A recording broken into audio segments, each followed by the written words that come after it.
in Iraq and Syria. American leadership, including our military power, is stopping ISIL's advance. Instead of getting dragged into another ground war in the Middle East, we are leading a broad coalition, including Arab nations, to degrade and ultimately destroy this terrorist group.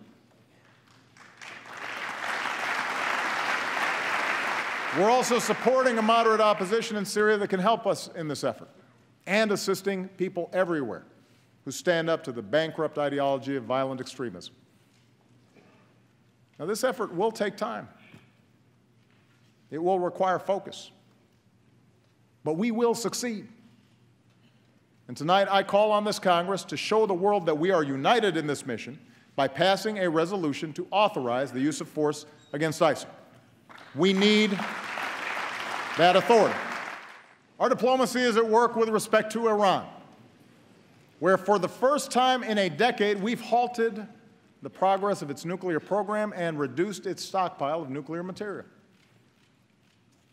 Between now and this spring, we have a chance to negotiate a comprehensive agreement that prevents a nuclear-armed Iran, secures America and our allies, including Israel, while avoiding yet another Middle East conflict.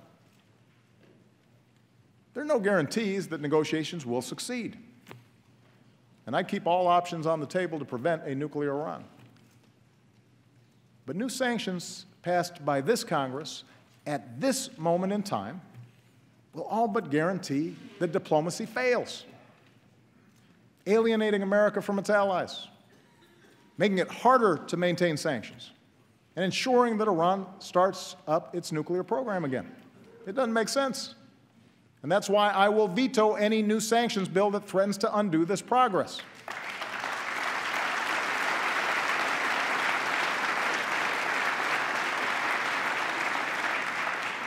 The American people expect us only to go to war as a last resort, and I intend to stay true to that wisdom. Will we accept an economy where only a few of us do spectacularly well? Or will we commit ourselves to an economy that generates rising incomes and chances for everyone who makes the effort? In 2 weeks, I will send this Congress a budget filled with ideas that are practical, not partisan. And in the months ahead, I'll crisscross the country making a case for those ideas.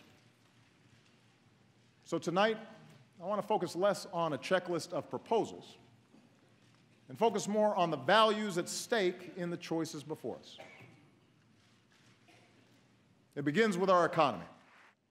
Today, we have new tools to stop taxpayer-funded bailouts and a new consumer watchdog to protect us from predatory lending and abusive credit card practices. And in the past year alone, about 10 million uninsured Americans finally gained the security of health coverage. We were told our goals were misguided or too ambitious, that we would crush jobs and explode deficits. Instead, we've seen the fastest economic growth in over a decade, our deficits cut by 2/3, a stock market that has doubled, and healthcare inflation at its lowest rate in 50 years.